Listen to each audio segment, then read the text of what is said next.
Hello, and thank you for checking out another episode of CourageousCaregiver.org. This is Curtis Walker. So today I wanted to talk to you about something I had been leading up to in the previous two videos. In the first two videos I was talking about how to have a funky attitude. I know that was a weird title and some of you had a little bit of stomach ache trying to adjust to what I was talking about. But a lot of that was leading up to this episode that I was prepping you for, and this This episode is entitled "An Attitude of Gratitude." You know, I've been thinking about that, and also, by the way, just wanted to let you know I'm out here at the Auburn Hills Park. This is called Riverside Park, by the way. You can hear the river in the background, and it's a beautiful day. It's lately in Michigan, there's been a lot of snowing and crazy weather and all that.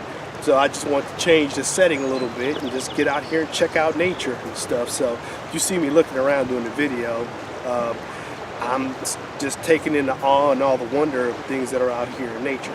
So, but getting back to the subject that we're talking about, attitude of gratitude, let me start this story. So there's this story of this lady who gets up, she got up every morning. And every morning when she got up, she would go to the bathroom and she would look and she would check out her hair. And this one particular morning she got there and she saw that she only had 3 strands of hair.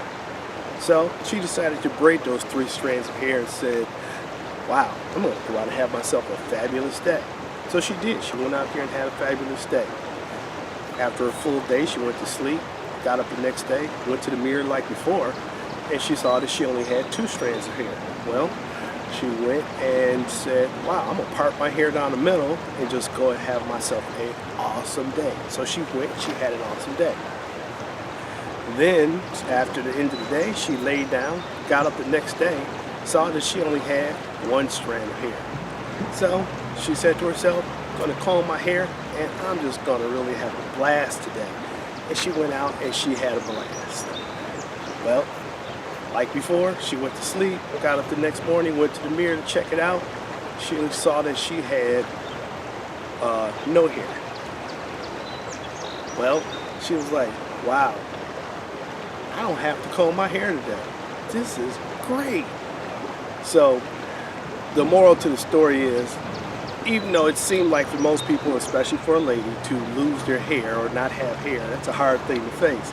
But the lady in the story, she basically had the right type of attitude to actually help her override or overcome her circumstances. Now, with that, I just wanted to share with you this whole point of like having the right type of attitude, especially in the means of being a caregiver. That is a hard road for a lot of people to travel. Some people actually shy away from it and run away from being a caregiver. So with this video, I'm trying to encourage you that, no matter what the circumstances that you're going through, there's some things that you need to take in to kind of give you strength and encouragement to help you with this walk or journey that you're on. Thing number one with your attitude really is how you evaluate your events. Everybody and everything that happens in life is an event. Whether you're driving down the street and all of a sudden you get into an accident, that's an event. Your kids get sick, that's an event. Your house catches on fire, that's an event. You have a great day at work, your boss gives you a raise, that's an event. Now, you can't do anything about events, but you can do something about how you choose to respond to events.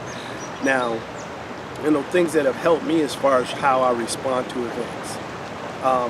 Thing number one is always check my internal language. You check the things that I'm saying to myself. Like, what do I think about sometimes when events pop up?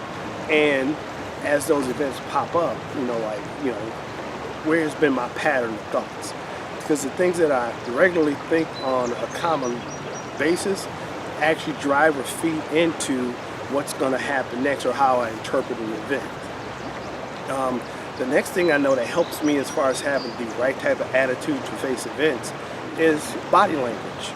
Now, usually when somebody's having a tough day, you hold your head down, or you see people slouch or whatever.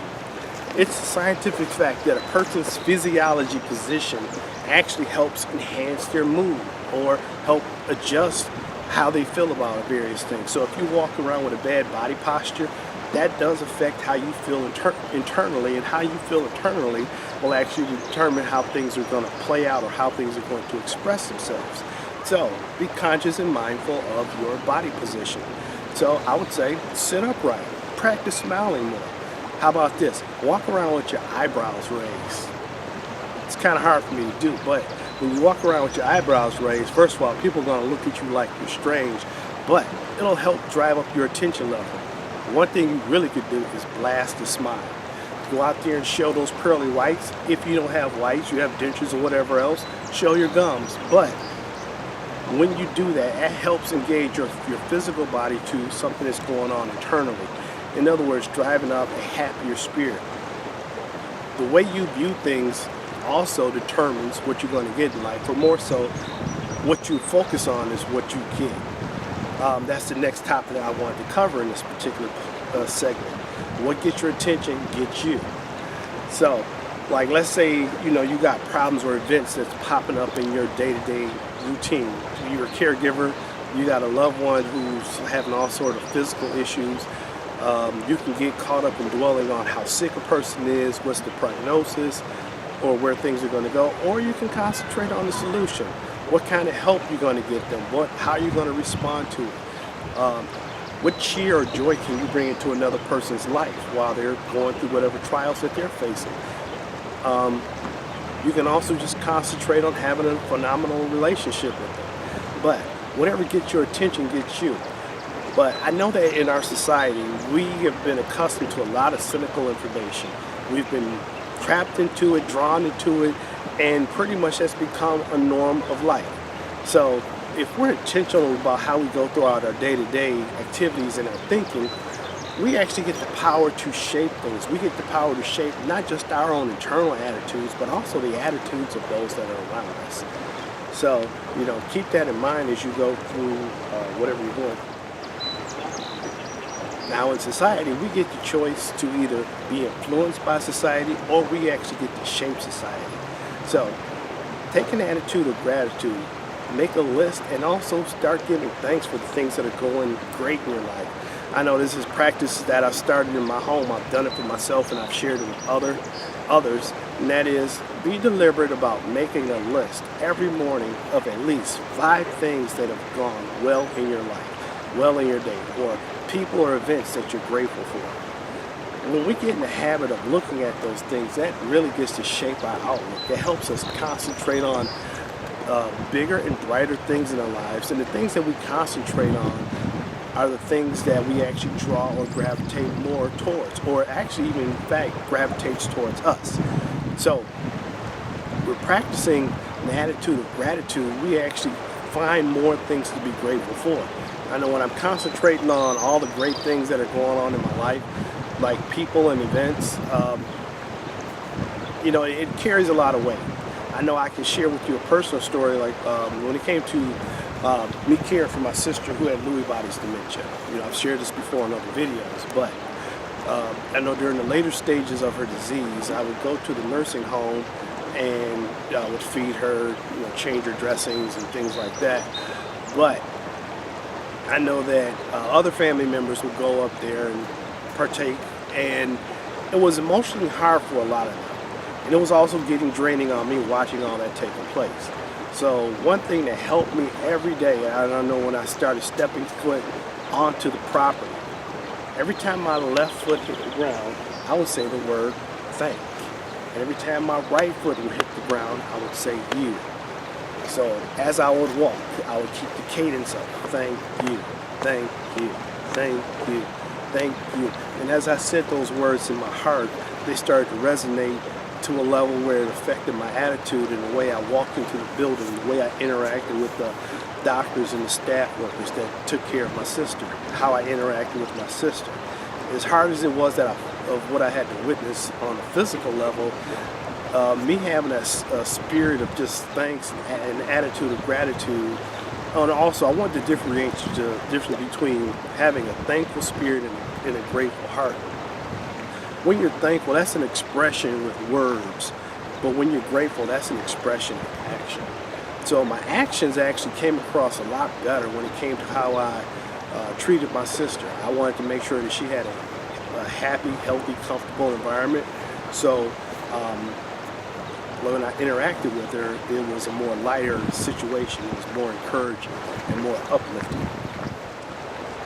So I want you to keep that in mind as you go through your care process with your loved one. And that is really concentrate on how much you love them, how much you want to be with them, how much you want to interact with them. I know it's, for most people, they want their loved one to get better. They want their loved one's pain to end. And in some cases, that physically may not happen.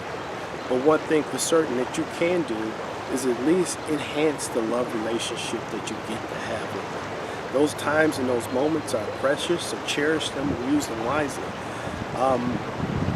So, with that said, I hope you take what I presented to heart, find a way to put it into practice. I'm going to be writing up some show notes on this to kind of walk you through some of the stuff that I've talked about and put some additional things in there too. But I want you to have a great relationship with the person that you're caring for. I want you to have a great relationship with yourself as well. So once again, thank you for checking out the video. And then also a couple things that are going to be coming up soon. I know I've been playing around with the idea of I know I've been doing personal coaching directly with people one-on-one. And I know that's sometimes time consuming, but I'm also looking at trying to do a web-based coaching seminar or training that'll be probably going either once or twice a month.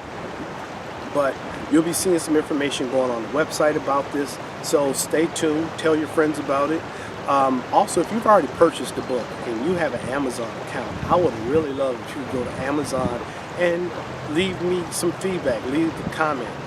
Actually, if you can give me a 5-star rating, if you think the book is that great, I would love to receive that. I'm not going to hold anybody back from doing that. So rate the book. On the website, if you can leave a comment, I'd love to interact with you. Same thing on the Facebook account. Leave me comments, questions too. If you guys have any things that you are having questions about when it comes to care, or just anything in general, please shoot me a note. I love questions, they help me out. I know the books, the sales are doing pretty good, and actually I've got a broader exposure now. I've just understood or come to the awareness that now we're being sold in Europe, so yay. So thanks for all your help, support, and effort in getting the word out. Just keep taking these videos, email the link to someone, share it with them. I want to make these videos always about you and always encouraging for you. So thank you for taking the time to check this out, and look forward for more videos to come out. And once again, I love each and every last one of you, and I'm hoping for the best for you and your loved one. Take care and have a blessed day.